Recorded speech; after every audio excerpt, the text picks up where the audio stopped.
Hey everyone, Sean and Dave here from the Saturday Morning Cartoons podcast. We cannot start this episode. We can absolutely not start this episode without thanking the following people who went to our patreon.com and support the show. So thank you, Bill Dixon, Fangirly, Jack Connolly, Alex Kazanis, Derek Haynes, Melanie Harker, Dr. Jason Woods, Allison Keene, Battle Mat Fitness, Westbourne East Bred, John Richard Helter II, Dave Trumbore III. damn it, again, and the one and only Sean Paul Ellis. Hey, listeners out there, if you want to get on this list of super cool people, we'd love it if you'd head on over to patreon.com/Saturday Morning Cartoons. Remember, that's morning with a U, to see how you can support the podcast. Thank you so much for listening. Thank you so much for your support. And now, on with the show.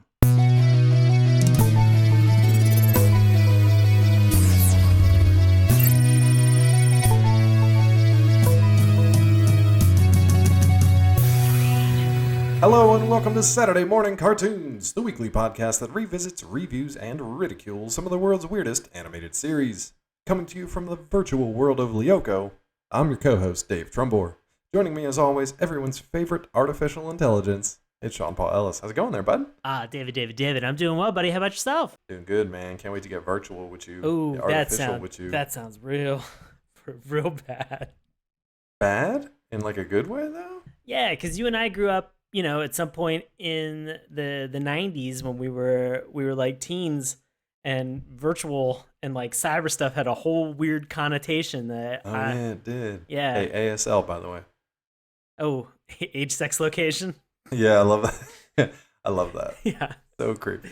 ASL. Man, chat rooms. Where are they now? They're still here, but it's still creepy.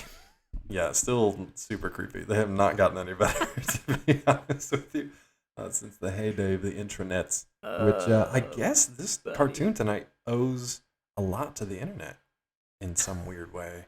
There's a good portion of this so I remember at some point in school having to read a Ray Kurzweil book who's talking about, his official title is Futurist, and he's talking about the idea of how we came into being, and he's positing sort of where the next generation of computers and computer processing is going to go in terms of quantum computing, saying that quantum computers are going to be available by 2020, and at the rate that we're going right now, guys, we're not gonna fulfill what his predictions were. I think that's probably a good thing for some reasons, though. I'm taking a IT course at the moment, and we're talking about IT security and encryption and hashing and all that stuff. And essentially, like, everything I read, they're like, we should be good until quantum computing is like a thing, and then we're in big trouble. Oh, yeah. So probably a good thing we're not quite there yet, as far as we know, what the government doesn't tell you. I mean, to Ray Kurzweil's point, and a lot of people who have predicted things in the future technology-wise, us as human beings, not no race, no class, no, specific geography, but just as human beings, sometimes we do a really bad job of saying to ourselves, this is something that we need because it fulfills that need and it helps us out and we'll be better as a society. What ends up happening is we will create something as a result of a war, and then afterwards think to ourselves, oh, you know what? It probably would be a really good idea if we use that radar thing to, figure out flight patterns for planes that we have that are on a domestic pursuit cross country. Yeah, it's unfortunate that like that and like nuclear research went from like, hey, let's blow a crater in this thing to end this war, but then it's also a power source. How about that? That's crazy. It's unfortunate, and we're going way off track, but that's fine. I think it's it all unfortunate comes that back like to science and sort of- technology. I don't think any of it comes back to this this show tonight. Philosophically, maybe, sure. But yeah, it's unfortunate that all the scientific endeavors and pursuits, unfortunately, in this particular country, this is America, by the way, in this country, most of our budget goes to defense spending, and unfortunately, that's where a lot of that research goes as well, or comes from, or grants from the DoD go to those research projects. And that's everything from militarized weapons and radar and IT, and healthcare everything. Too. Yeah. How do we militarize healthcare? No, I'd be fine if I was weaponized. No, I mean being able to quickly triage warfighters so that Absolutely. we're able to rehabilitate them in some case. Like a lot of that. Well, or just send them back in. Ugh, I mean, yeah. To be fair, So I mean honestly, there, that's I I mean, to be used to fair. work for a biotech company that part of their job was to essentially develop a like rapid wound healing system. So essentially like a patch you could slap on and you could like walk it off essentially. Stuff like that. It would kind of like form like a synthetic skin. Yeah, good. This is incredible. I feel like we're getting your entire CV at the beginning of this one episode. Nobody Looking has for to a job go to there, folks. So if anybody out there wants to hire, if nobody wants to go to linkedin.com/Dave Trumbore, we could just talk about it right now on the show, buddy. We're closing this Absolutely. podcast down, and this is becoming Get Dave a Job podcast right now. look, here's what I want. I want to be able to go to like a weird academy, just like sit behind a computer screen all day, maybe take like a secret entrance in a sewer tunnel on a skateboard and sit at a different computer all day and just like watch my friends hang out in virtual reality. Is that a job and where can I sign up? Well, it definitely is a job. Can Okay. help you to sign up. But first, we've been talking a lot about virtualization as well as also cyber and some of the weird connotations. Guys, guess what? We have a sponsor this month. Speaking of cyber. Is it a sexy sponsor? It is a sexy sponsor. And to learn all Nice. about our sexy sponsor that we have for the month, we're going to throw this over to our good buddy, Bobby Anthem. Bobby, who's our sponsor? Tell us a little bit about it, friend. Hey, SMC listeners. Bobby Anthem here to tell you about our first sponsorship with Spunk Lube. Yeah, that's right, Spunk Lube. Look, we know you're listening to a podcast about cartoons, but let's be honest, you're not a kid anymore. So when you've got adult things going on, reach for Spunk Lube. Our SMC listeners have a chance to get lucky and win a free sample of Spunk Lube. But right now, everybody can get some of this special offer. Go to spunklube.com and use the offer code SMC at checkout to get 10% off any order. That's spunklube.com and use the code SMC for 10% off your order. Now, on with the show. I would just like to thank Bobby for pulling us out of that ramble that we were on. It's always good to have, like, Bobby's like our anchor. He's our rock. He keeps us grounded, man. Yeah. We appreciate it. No. I mean, we were going to just go off the rails in terms of being able to talk about LinkedIn, and this would have taken a weird turn of events. But to your point, Dave, you wanted to find a weird academy that you could go to. Yeah, I've already applied to 6 of them while Bobby was telling us about our sponsor. So hopefully one of them will get back to me. I mean, that's a good plan at this point. Let me back that up. Hopefully one of them is legitimate and an actual thing and not some sort of scam that I just gave my bank account number to. We'll find out. Tune in next week. Hold on, I'm curious. You have like a Yeah. barrel behind you that has like a fire that's lit in it, and I just see you crumpling up paper and throwing it into that barrel. But those Well, man, I papers gotta say keep the fire going. well, those papers say your resume, Dave. What's going on here, friend?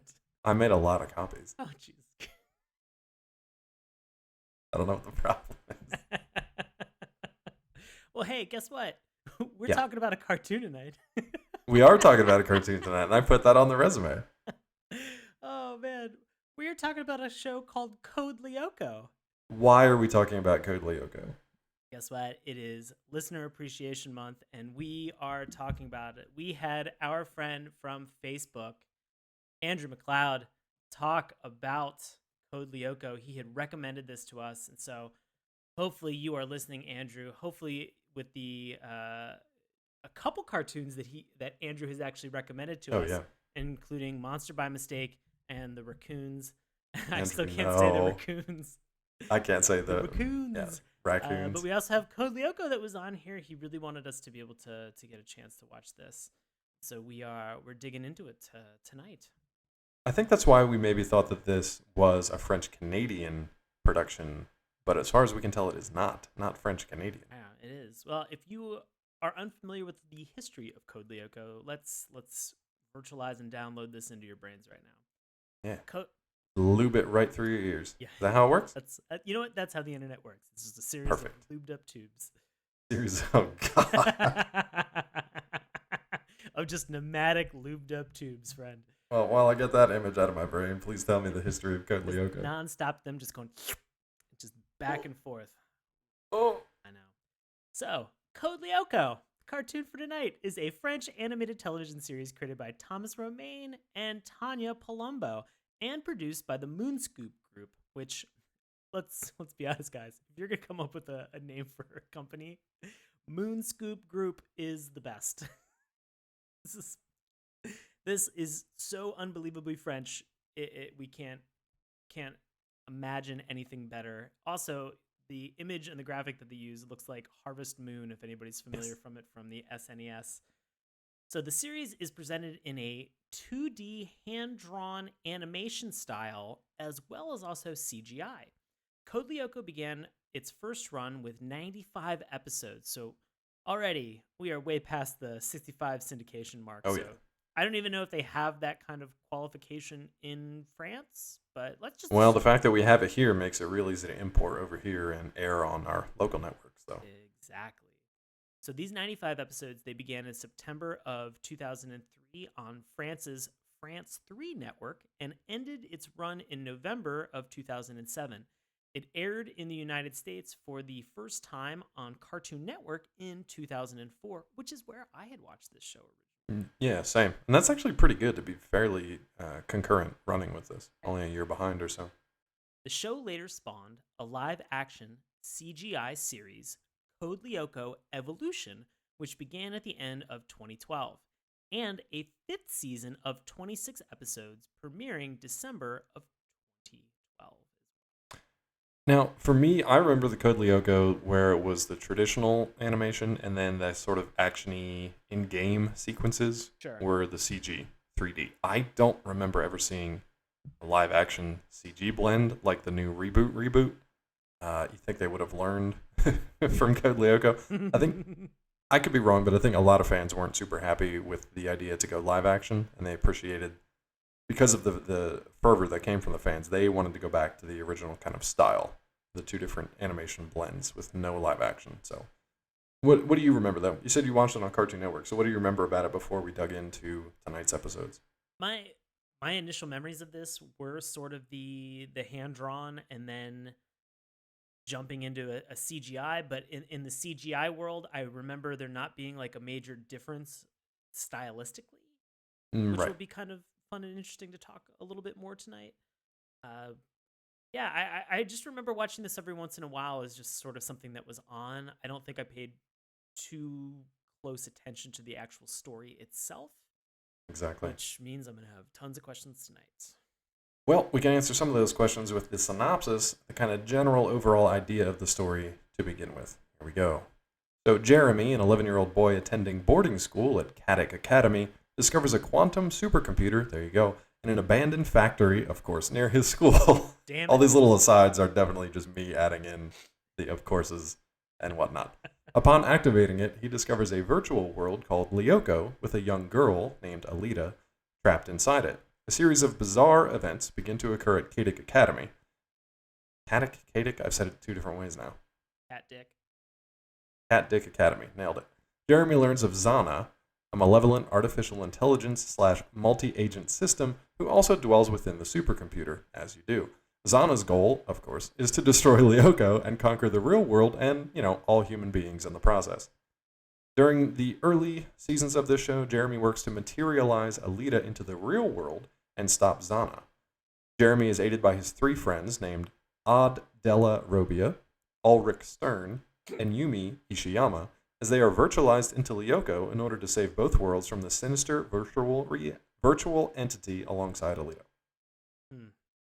Pretty straightforward stuff, except for all the bizarre quantum supercomputer abandoned factory kind of shenanigans. This sounds like just traditional prep school, Dave.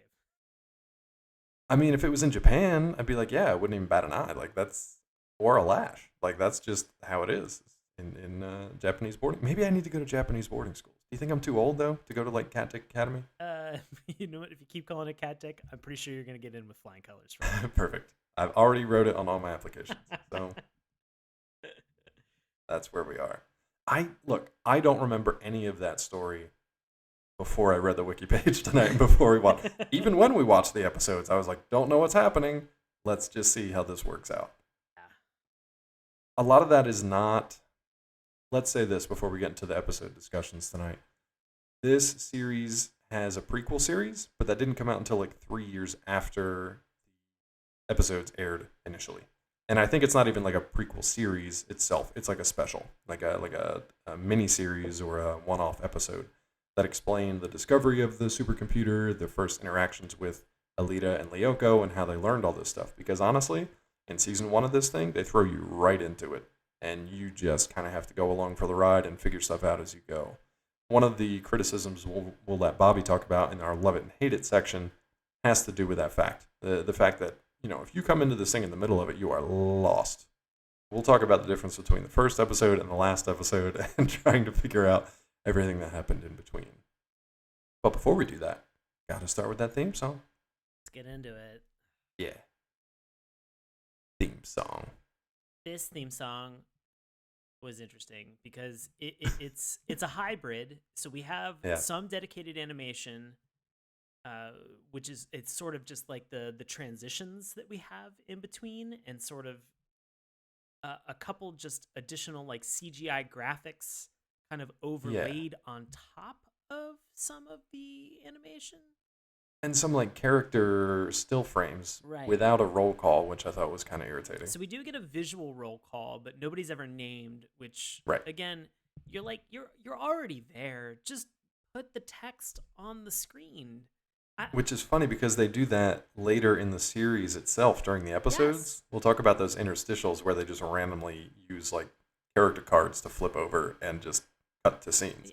They put their names there. Yeah, it literally, you bring up the best point about this, Dave, is that it doesn't make any sense for them not to have done the roll call in the actual theme song, because they're doing it throughout the show where they have these like quick moments where they're like, odd, I get it. Great. Ulrich, cool.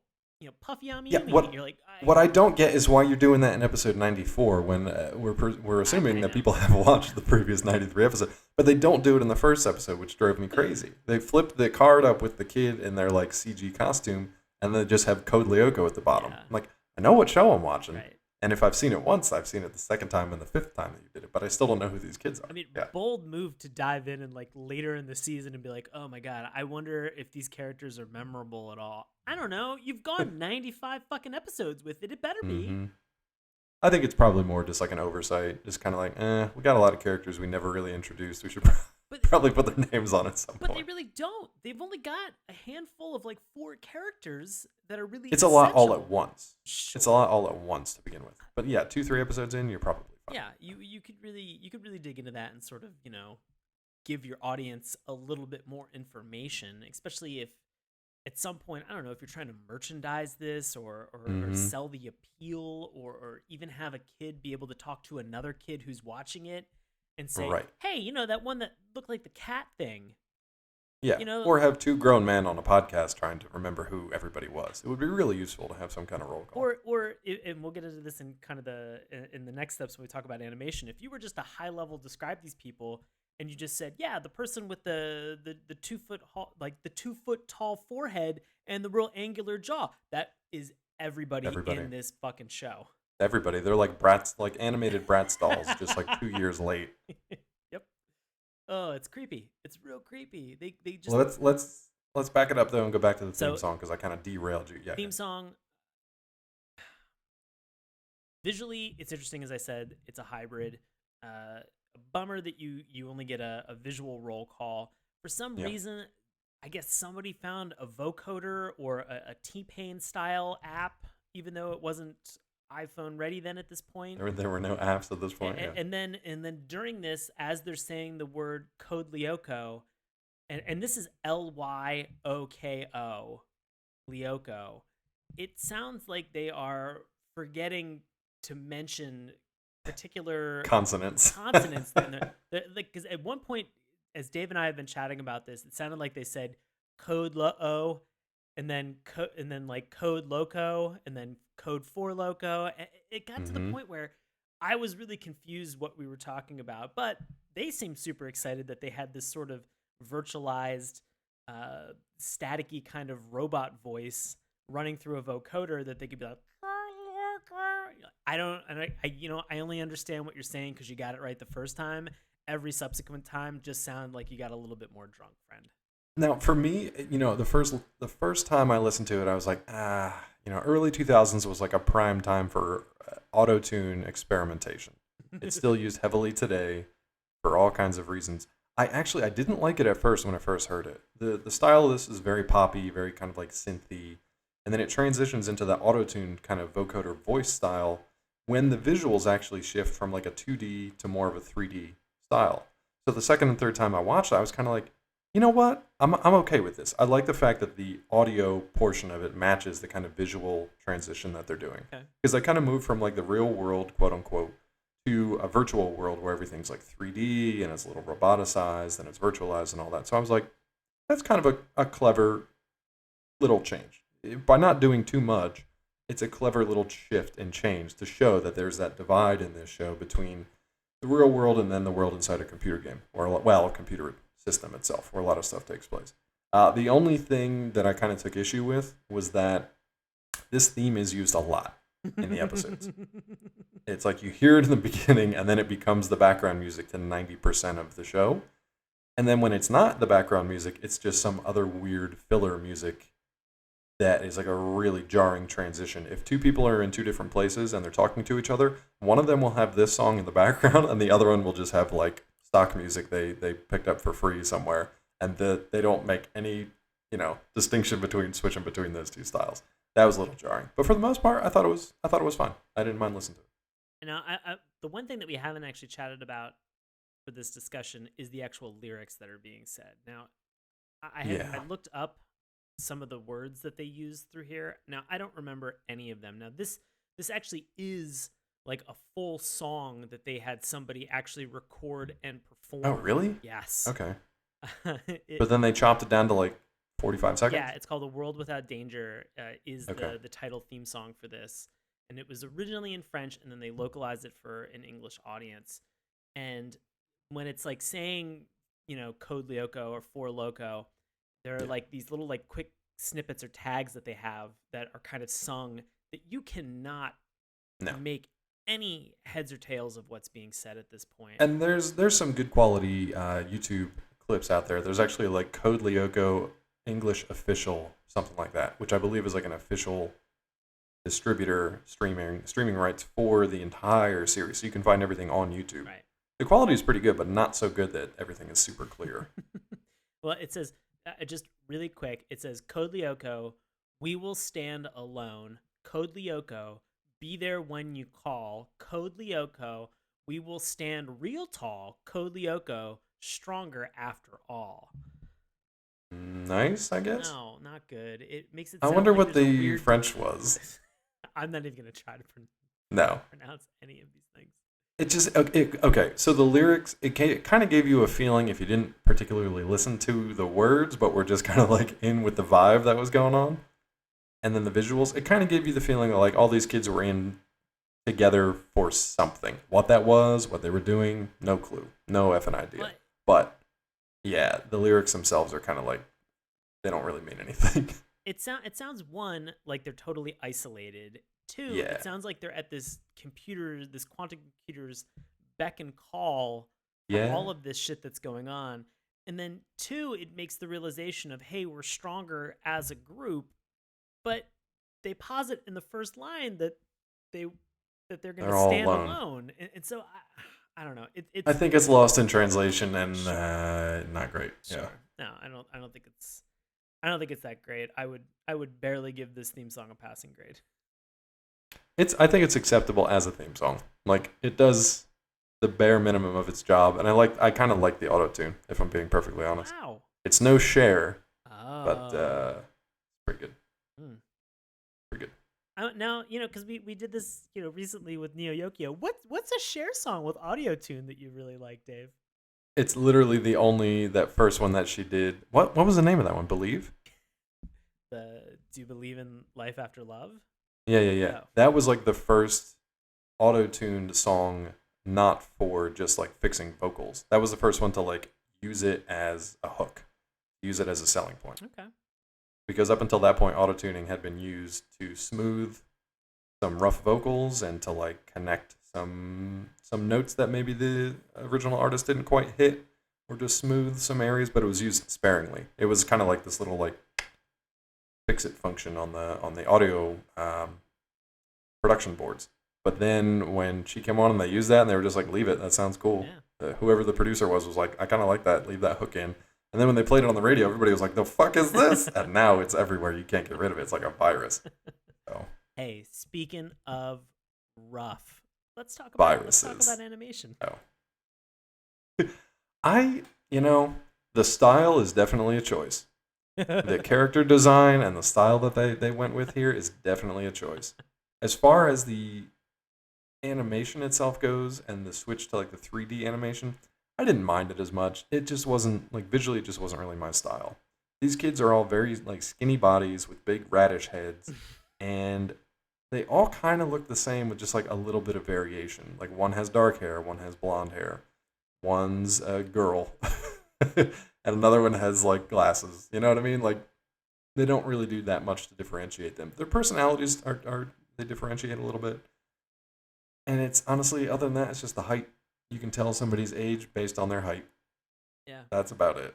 What was that cartoon we watched a while back where it was like adults had no necks, only kids had necks. And you had to, if you became an adult, it was when your head grew directly into your shoulders and you no longer had a neck. Holy crap. I feel like it's the same thing with this show. Because the few adults who are in here, like teachers, the principal, and a gym teacher, they don't have any necks. Yeah. But all these kids are running around with bobbleheads. So I don't know. The design choice was a little weird to me. What about you? No, I feel we've made mention of this before. It felt like all of the character design is something that you could have found in my 10th grade chemistry class doodles. as doodles when I started to learn to draw anime, like Goku, like radish head characters. They're like chibi characters of those though. But they're not though, because chibi characters have a big head and a short body and are like incredibly cute with like big eyes. Granted, these characters do have really big eyes and they have giant heads as well. But as you mentioned, the rest of their bodies are just like little tiny. Everybody's a stick figure.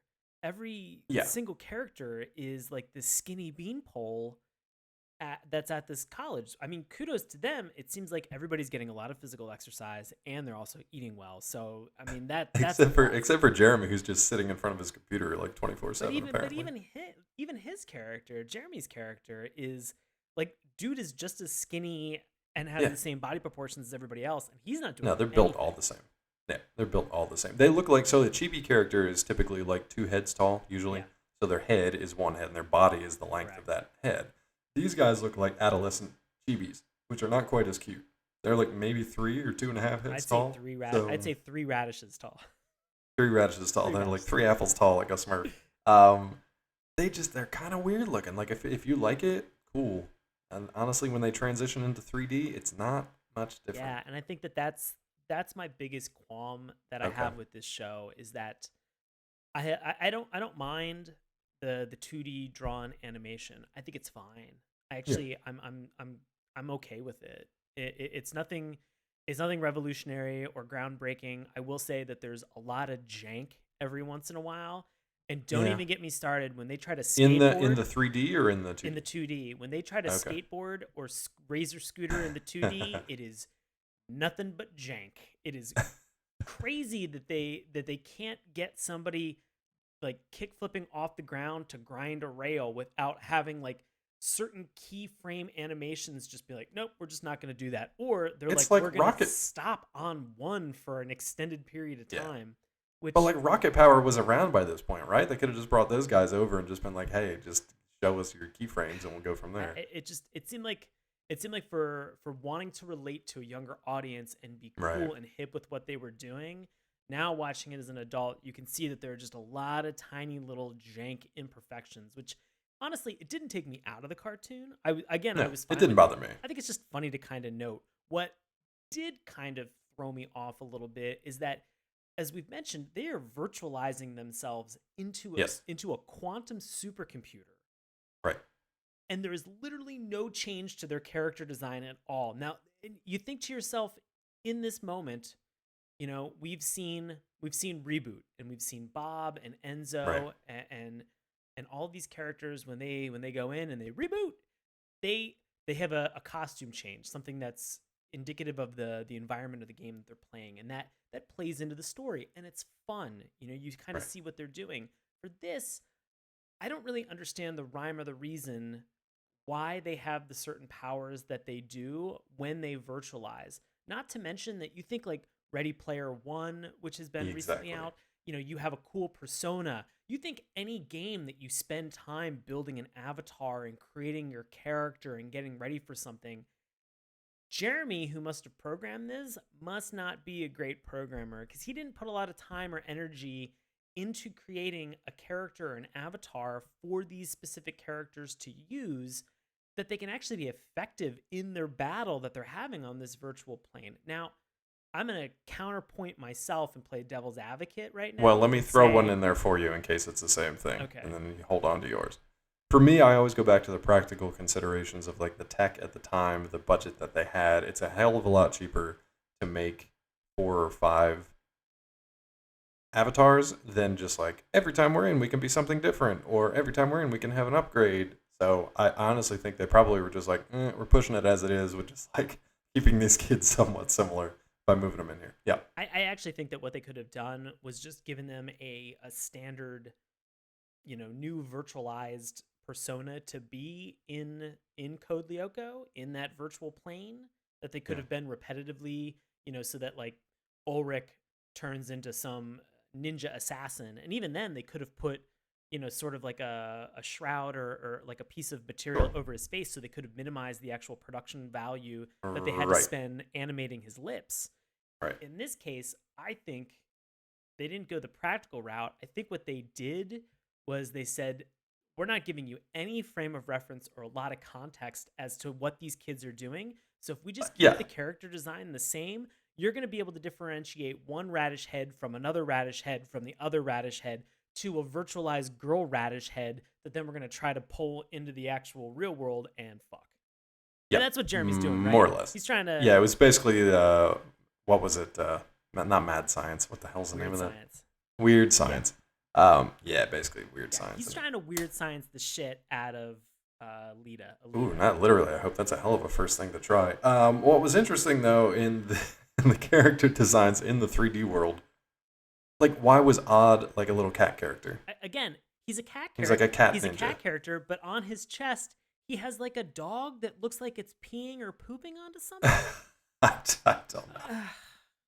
But it was like, there was like, Yumi was like a ninja. She had like a fan that she could throw or something like that. Like, they were kind of lazy. I don't even know what Ulrich was supposed to be. He's just a ninja, just a He katana just ran around. wielding ninja. Yeah. And everybody had like, they had little cool, like, I don't know, arrows that shot out, or they could do like energy blasts or anything. But even those were pretty basic. I'm going to go with the fact that Jeremy's probably not super great at programming a supercomputer, quantum computer yet. And I love that he only ever threw his friends in there, though. I don't think he ever went in himself, or if he did, we didn't see those episodes. He's just like, yeah, I totally got this from out here. You guys will be fine fighting all these monsters that are trying to kill you. And I think the challenge with the whole virtualized game world that I have in general is that it didn't really seem like there were any stakes. They go in to fight Xana, No. and then they die, and then they just materialize back into the real world, like game over. Yeah. But you never really find out if there's a refractory period where they can enter back in. I mean, they could literally get de-rezzed and then jump back into that chamber and go back Right. into the game world without any consequences. Which, again, is different from Reboot, where if they were actually playing the game, they had to beat Right. the user, or they would have been turned into nulls, and that whole sector would have been nullified. Yes. Which was a big plot point, and it actually added some stakes to it. And we'll get into this in kind of the plots, because a lot of times, like, this show for me, it didn't really have a good hook. It didn't have a strong central premise of what exactly was going on or what they were trying to do, Didn't have any other than the very premise? basic. Well, I mean, other than the basic, we're good guys, they're bad guys, let's defeat them and prevent them from doing the thing they want to do. Beyond that, we saw it in Reboot, we got it in Tron. I don't know. There just wasn't much more to it than that. I mean, I read Ready Player One. I didn't see the movie, but that kind of had a sort of similar. There seemed to be stakes as a race to get a prize. And this, it didn't really seem like there was a prize. It was let's write an antivirus program that gets rid of what the Yeah. problem is. Yeah, let me take 95 episodes, 94, I guess, to write this program and then get enough juice to run it. But in the meanwhile, just fend these things off as we go. I don't know. It was never really that strong. And I don't know how much of that was lost in translation or what. But real quick, you know. pro tip, Jeremy, just go download Norton. I don't understand. You can't go online without Norton trying to sell you some antivirus shit, buddy. Quantum Norton. Quantum Norton. Horton. Damn it, you beat me to it. Just like in Fallout. It'll probably be in Fallout 6. Quarton antivirus. You heard it here first. Honestly, nothing else from me for animation style, except sometimes there were some cool things kind of in the background, like Jeremy's dorm/bedroom has like an Albert Einstein poster, and they call him Einstein. There's just cute little things that are kind of like scattered throughout, but for the most part, it's not super detailed. It's pretty basic. Yeah. I did like their little character interstitials when they were like in character poses, and they looked like they were on like their own little trading cards almost. Right. And they actually showed their names, which was helpful. So yeah. from your character interstitial, because we're about to get into it, what was what characters really kind of stood out to you? I mean, probably Alita did at first, just because she was the only one that was slightly different. Because Weird Science. Sponsored by Spunk Lube. Only because the only interesting thing about that was much like, do you remember Andrea from Reboot? Mm-hmm.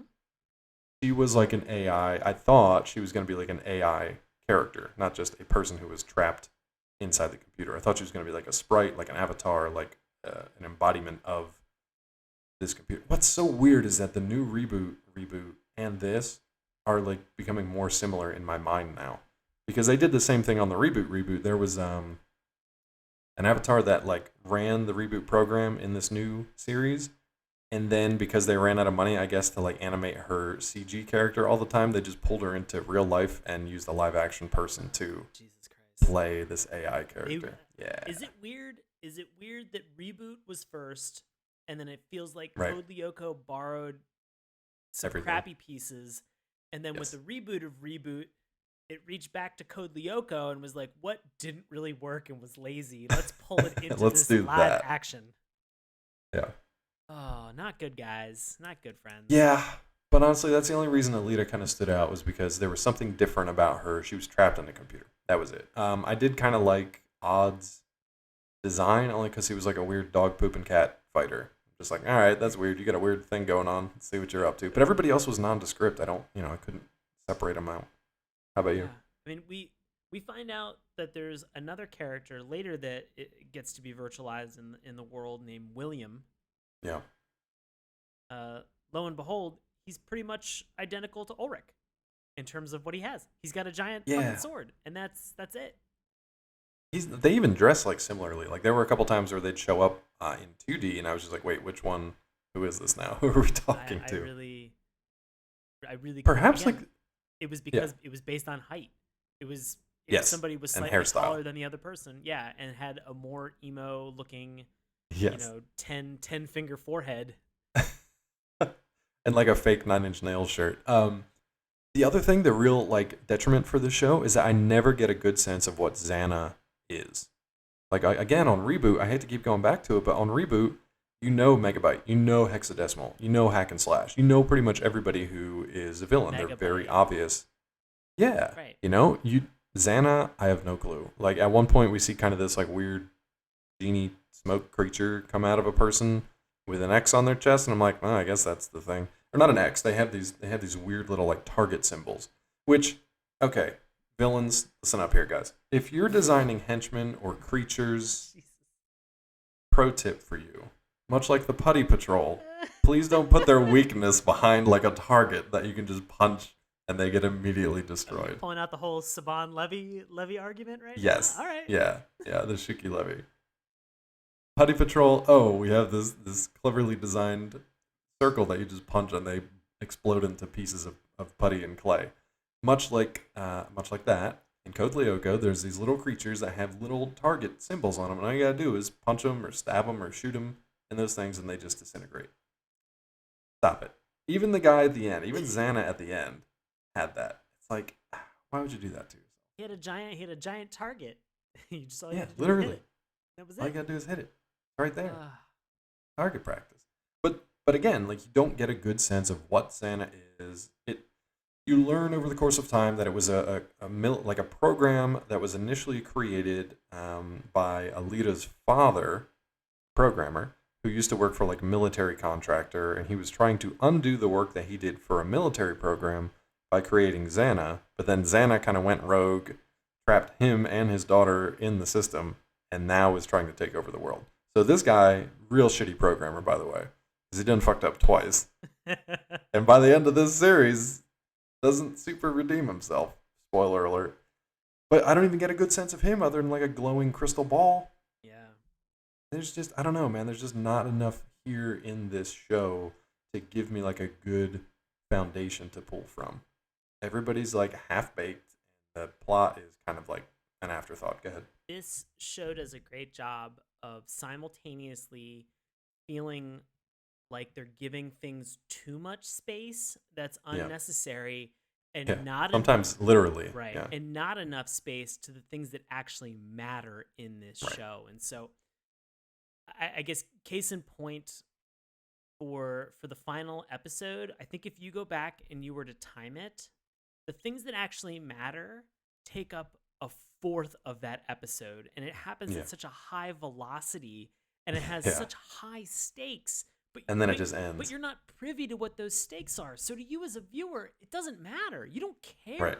Because suddenly it's the same kind of cookie cutter, serialized Code Lyoko bullshit where, oh no, you got to get at the beck and call of this quantum computer. Cool, everybody, virtualize. And then the virtualization process that you've seen over 94 episodes fills up more time than people to go through the entire Mighty Morphin process.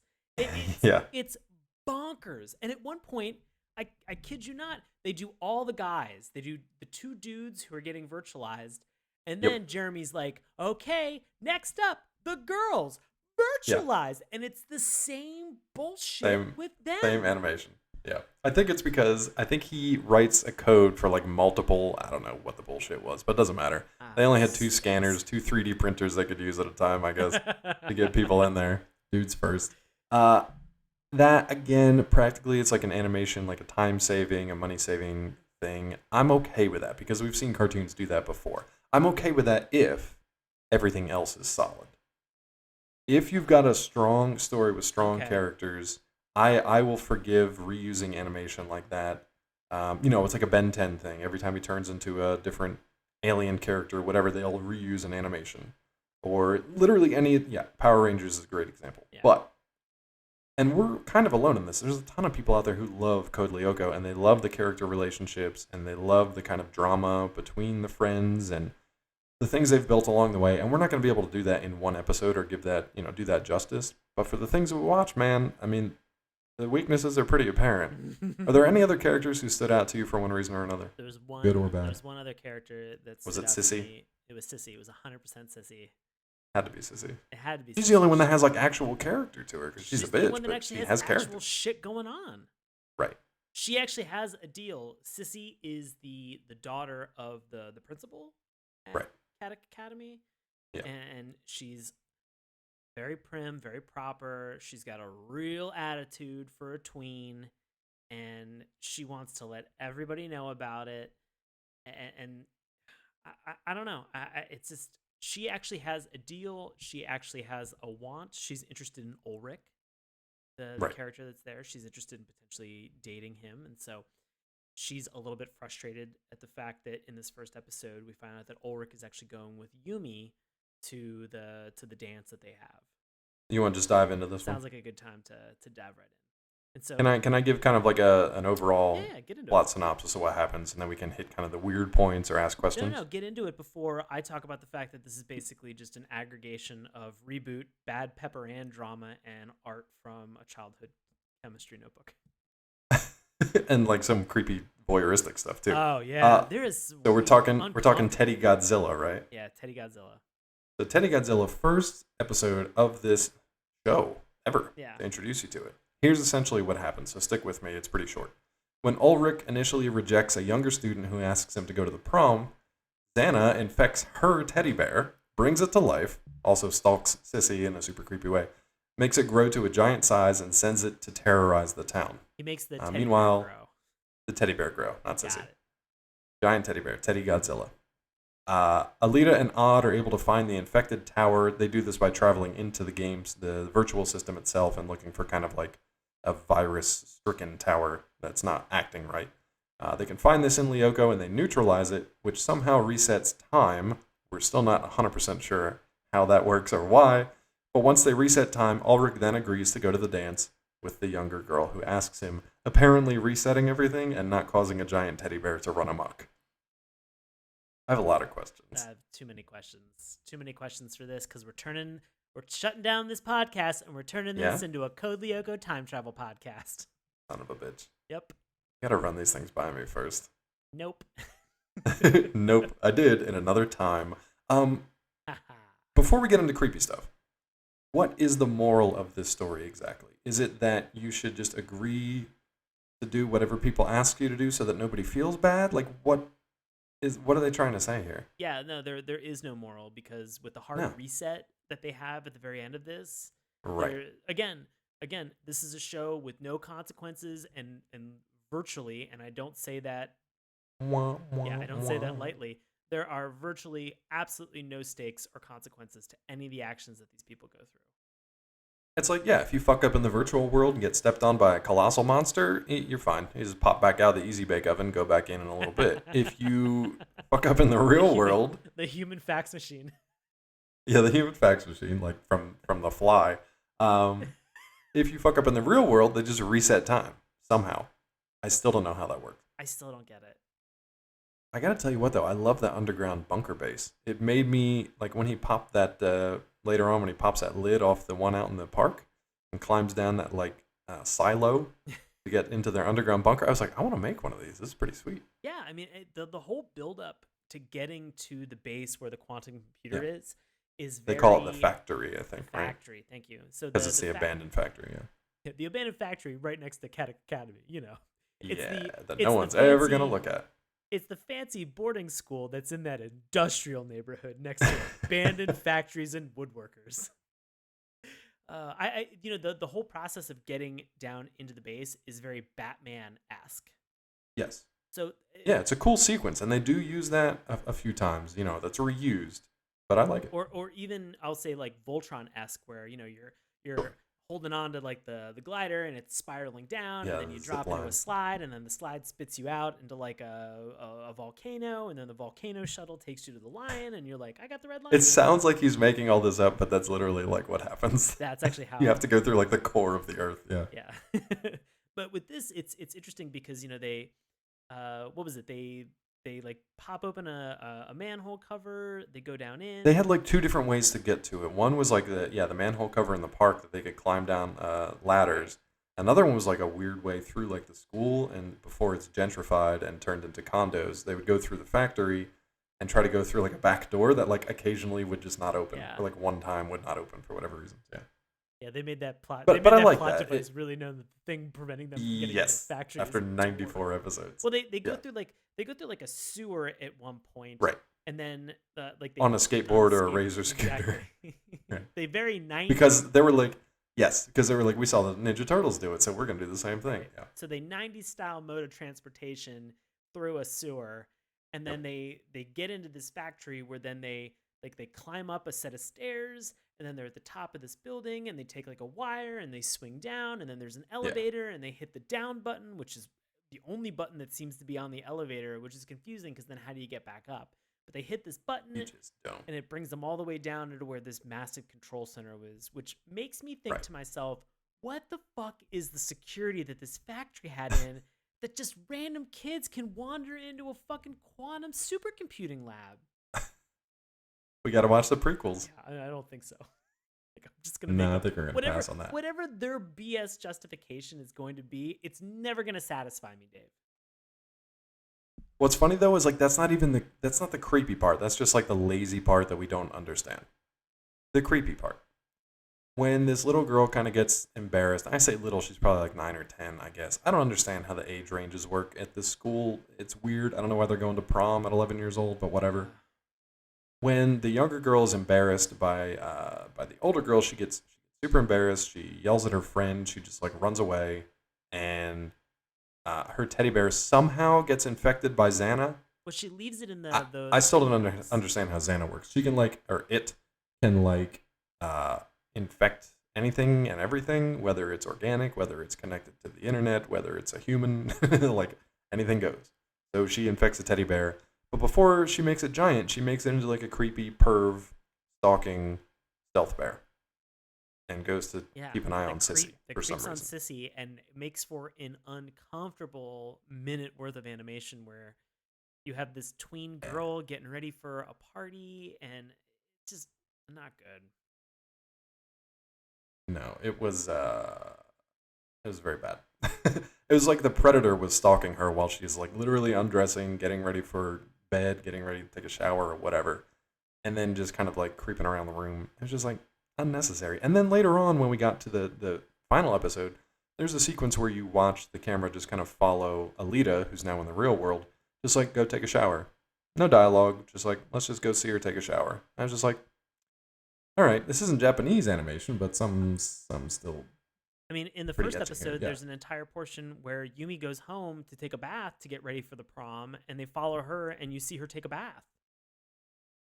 Oh, yeah. Oh, that's right. I forgot about that. Yeah, Same kind of thing. It's And it's kind of like, okay, maybe we're enough. being prude Americans. It's not a big deal because they're not like, they're not showing anything. But it's just, it's a little pervy. Like, why would you focus on that and not actual story development or character development? You're ringing the bell on that one, Dave, because it goes back to the point that I made a couple minutes ago, is that this show is giving so much time and so much room to shit that doesn't matter. Chrissy being creeped on by Xana Bear had no tangible tie into the rest of the story. Yumi taking a shower, kinda, or a bath, kinda had a little bit, but Alita taking a shower, that didn't make any sense either. Other than just No, to there's kind no of show the reason. routine. Like it's, I'll say this: that final episode, or that episode 94. Almost the entire first part of the episode is Alita waking up and taking a shower, which I'm like, how did she get into this academy in the first place? She's not real. Then it's everybody skateboarding and like doing a bunch of stuff. Finally getting there, there's 3 minutes worth of virtualization, which leaves you with about maybe 4 minutes of story that they have in the virtualized world before they Right. beat the big bad. And I don't know. I just, none of it was connecting with me. No, I mean, it didn't. That's kind of the main thing, is that none of it really connects, and there's not really any story. And I honestly don't even remember with, like, Teddy Godzilla, all they had to do was just go in and, like, shut one of these nodes down, and that was about the end of it. Even with Teddy Bear Godzilla, how do they even beat? Because again, this is the challenging thing, is that you're led to believe that they fight Xana in a virtual world in this Code Lyoko plane. And then suddenly Xana is in the real world and he is affecting other people's lives and he's trying to terrorize them with a giant teddy bear. Yeah. And so, I mean, they beat him in the virtual world, which simultaneously freezes the teddy bear, and then they reset time. Yeah. Like, they're, I don't know, man. It was just, I checked out of it so many times because it was just like, there's no point to any of this. Like, it's cool to watch, but there's just no point to any of it. I mean, Even the finale. So we also watched Fight to the Finish, which is the penultimate episode. And that's essentially when they like go in the supercomputer and upload what's essentially like a virus to wipe out Xana and reset everything and save everybody. Even that was like okay, maybe if I'd watched the 93 episodes in between, it would have actually like meant something and felt like something. But it was kind of just so unclear what was even happening. It just, I don't know. And then everything just kind of ended. The fact that, spoiler alert, yeah, go ahead. I'll leave that as a cliffhanger. No. I mean, I think the challenging portion of all of this that you're talking about, Dave, is that everybody else, Alita, Odd, Yumi, Ulrich, and even William, had no idea what was going on until all of a sudden Jeremy is like, hey, here's how we can beat Xana. Nobody else knew what that was until 17 minutes Yeah. into that last episode when he springs the biggest Deus Ex Machina on the rest of the team that they've been fighting with. He's like, guys, but you have to hold him off because then I can upload the virus, like the antivirus. Which the password for the virus is code Lyoko.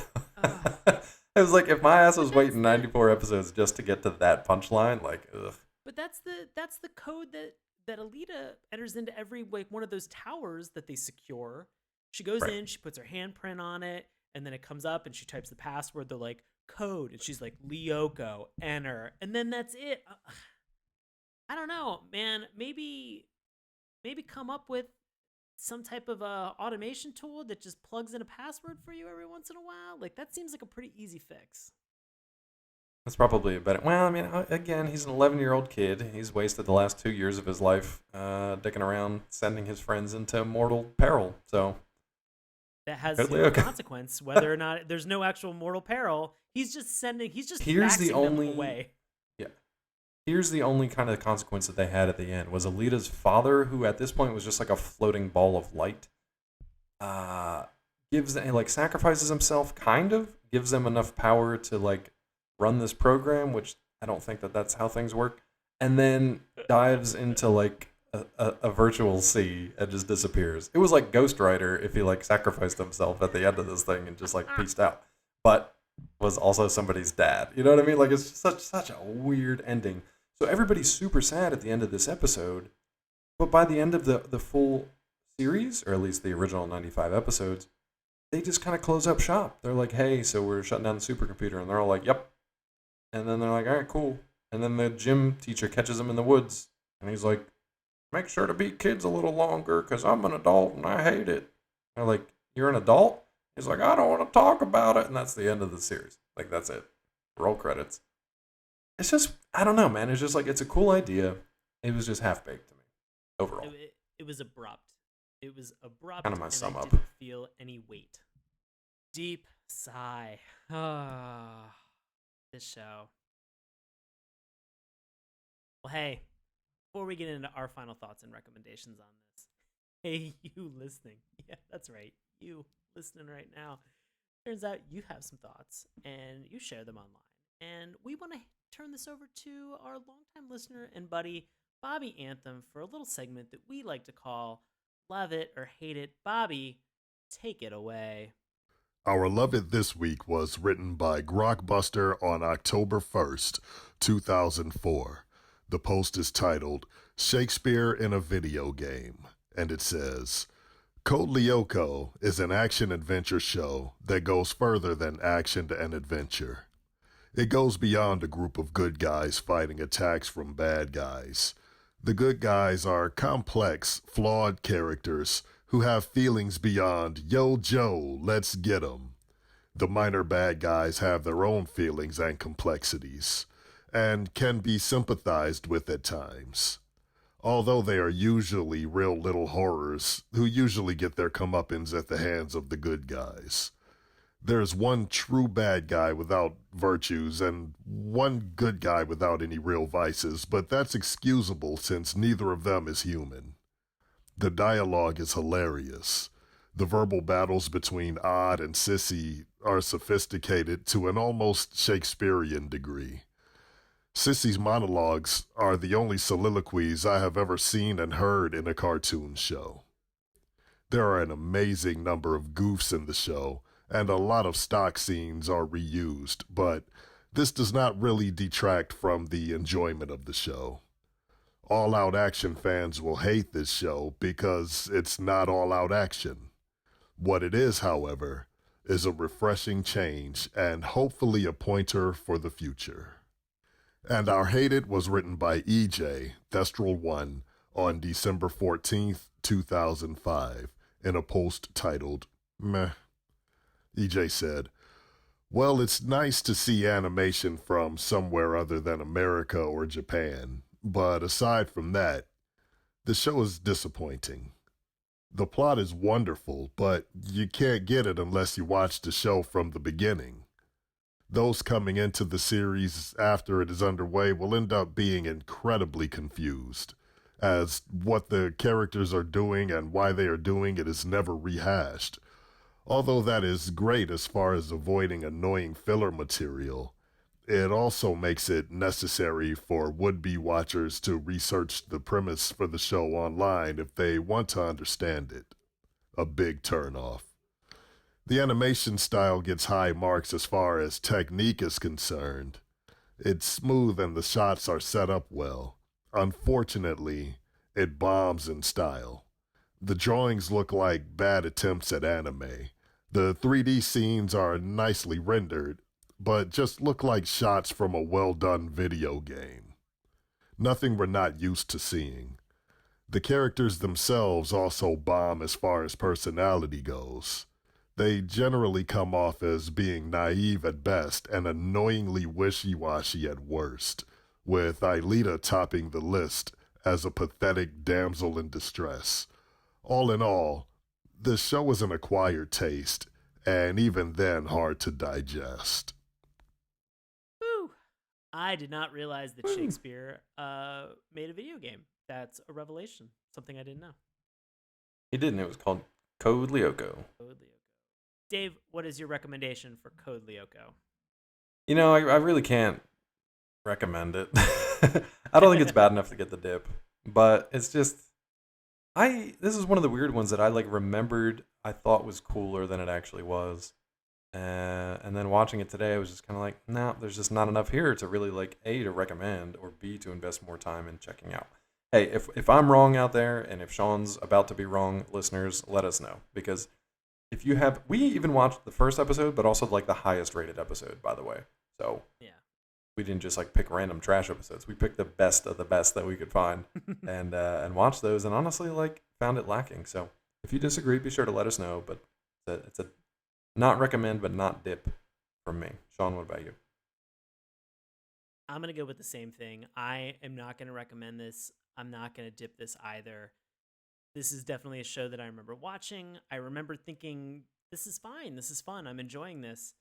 Going back and watching it tonight, I don't think that there was no weight to this. I don't really, I love the fact when you watch a cartoon and they drop you in right in the middle of the action, because you have an opportunity to kind of explore and discover history and things that have happened Right. to those particular characters over a course of time that has a payoff and makes you understand them in a new and interesting way. For this, it felt like it just threw you into the deep end and was like, we are never going to fill in any of this backstory or any reason that you should actually care about it. Plus, the threat's not real. There are literally no stakes because we can just reset time. And if you die in the virtual world, there's no actual mistake. There's no problem with it. You're just going to come right back to life anyway. So Unless you're a dad. I wish that it had more of a punch. I wish that it had more of an impact, because I like the idea. As I mentioned, I even like these radish head kids' designs. It's fine. Yeah. I'm okay They're with fine. it. Even the theme song is okay. I'm cool with that. I just, the characters just seem to be really one-dimensional for me, and then the plot seems to just not give a shit about the direction that this was going. And honestly, you can't really do much with that. If the show's not going to make the effort, then why would you put the effort in to watch it? So thanks, Andrew, for your recommendation. It was cool to go back and check this one out again. Just I don't think it was for us. Again, you guys get a chance to let us know what you think and why we should maybe give it another chance. So if you've got favorite episodes, favorite moments, be sure to let us know. Go Lyoko before we shut this quantum computer down. Just control all. In the meantime, Sean, buddy, all of it. delete. What do you got going on out there in the real world, not the virtual world? Oh, guys, as always, I perform live improv comedy with a group that's called Nox. That's NOX exclamation point. We perform with Washington Improv Theater, and you can find tickets and times witdc.org. And you can find me on Twitter and the virtual Instagrams at Sean Paul Ellis. Would you say Twinstagrams? Oh, I should have. No, I said. You should just combine those two. Virtual Instagrams. I should have said you could just find me virtually at Sean Paul Ellis. Where can we find your virtual pets? You can find my Neopets at. Yeah, Neopets, your Tamagotchis. Find me you can find me on Twitter at Dr. Claw. MD. You can also find me on Collider.com, Nerdist.com, and DaveTrumbore.com. For more on this little show right here, we'd love it if you'd head on over to Patreon.com/Saturday Morning Cartoons. And as our very, very smart and eagle-eyed Facebook readers have noticed, yes, that's morning with a U, because we love puns. And also because Saturday morning without a U was taken. So we'd love it if you head on over to our Patreon page, and I'll give you all kinds of info on how you can help support the show. You can also head to SaturdayMorningCartoons.com, follow us on Twitter @MorningTunes, take a look at Sean's handiwork on our Instagram page, keep that conversation going on Facebook, and listen to our free audio podcast each and every week on YouTube, iTunes, Stitcher, Google Play, and now Spotify. You can reach out to us and tell us how great Code Lyoko is and how dumb we are. SaturdayMorningCartoons@gmail.com. I think it's going to wrap it up for this installment of Listener Suggestion and Appreciation Month, but we got more coming. But you can't find out what it is unless you go to that Patreon, and we love you for it. All right, I'm going to virtualize and scan Sean out of the podcast, and we will see you guys next time. Thanks for listening. Reboot. Hey, everybody. Thanks a lot for listening to Saturday Morning Cartoons. Now, if you'll excuse me, I have to transform and roll out.